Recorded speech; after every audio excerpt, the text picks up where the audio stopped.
बढ़ते अगली खबर की तरफ। और अब बात आज़ादी के अमृत महोत्सव के अंतर्गत आयोजित आज़ादी के सफ़र की। आज देखिए स्वतंत्रता संग्राम में शहीद हुए गुमनाम नायकों के विशेष योगदान के बारे में हमारी विशेष रिपोर्ट।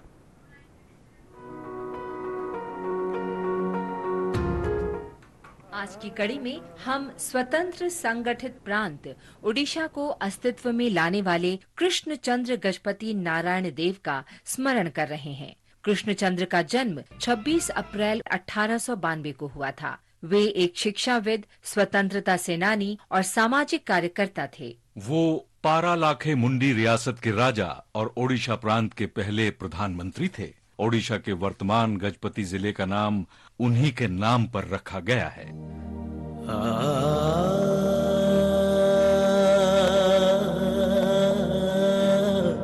कृष्णचंद्र ने 16 नवंबर 1930 को लंदन में हुए पहले गोल मेज सम्मेलन में भाग लिया था, जिसमें उन्होंने भाषा और सांस्कृतिक एकरूपता के आधार पर ओडिशा को एक अलग प्रांत बनाने की मांग उठाई थी। महाराजा कृष्णचंद्र गजपति, उत्कल गौरव मधुसूदन दास, उत्कल मणि गोपा बंधु दास, फकीर मोहन सेनापति और उत्कल सम्मेलनी के अन्य प्रमुख सदस्यों के अनवरत प्रयासों से ही 1 अप्रैल 1936 को ओडिशा राज्य का गठन हुआ। कृष्णचंद्र गजपति नारायण देव 1 अप्रैल 1937 से जुलाई 1937 तक ओडिशा के पहले प्रधानमंत्री बनाए गए। बाद में वो 1944 तक ओडिशा के दूसरे प्रधानमंत्री भी रहे। उन्होंने अनेक अस्पतालों, विद्यालयों, महाविद्यालयों और औद्योगिक संस्थानों की स्थापना की और अपने तालुका में अभूतपूर्व संख्या में पानी के 1281 टैंक उपलब्ध कराए। कृष्णचंद्र गजपति नारायण देव ने 25 मई 1974 को इस संसार से विदा ली। ओडिशा को एक अलग राज्य बनाने की उनकी अदम्य लगन और धुन बेमिसाल है और आधुनिक ओडिशा के इतिहास में ये एक स्वर्णिम अध्याय के रूप में अंकित रहेगा। महान राष्ट्रवादी नेता कृष्णचंद्र गजपति नारायण देव को हमारी भावभीनी श्रद्धांजलि। आज हम गोलाघाट असम की प्रमुख राजनीतिक कार्यकर्ता द्वारिका दस्सी को भी श्रद्धांजलि अर्पित कर रहे हैं।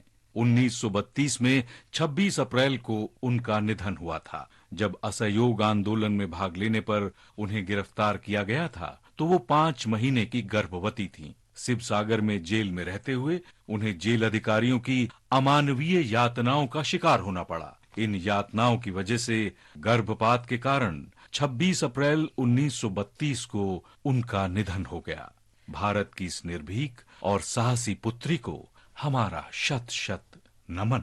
आज हम इंडियन नेशनल आर्मी के सदस्य हजारी को भी भावांजलि अर्पित कर रहे हैं, जिनका जन्म 26 अप्रैल 1920 को हरियाणा के गुड़गांव में हुआ था। 1943 में वे इंडियन नेशनल आर्मी में शामिल हुए और सुभाष ब्रिगेड में सेवारत हो गए। वे 1944 में इम्फाल में ब्रिटेन की सेना से लड़ते हुए शहीद हो गए। देश के इस महान सपूत को हमारा नमन। आजादी का सफर की इस कड़ी में आज हम शहीद कुंढार सिंह का भी स्मरण कर रहे हैं, जिन्होंने सन 1857 में आजादी की पहली लड़ाई में हिस्सा लिया। हरियाणा के अंबाला में ब्रिटिश इंडियन आर्मी की 12वीं नेटिव इन्फेंट्री रेजिमेंट में सेवारत रहे कुंढार सिंह अपने क्षेत्र से स्वाधीनता आंदोलन में शामिल हो गए। ब्रिटिश सैनिकों ने उन्हें पकड़ लिया और उन पर बगावत का आरोप लगाकर 1858 में फांसी दे दी।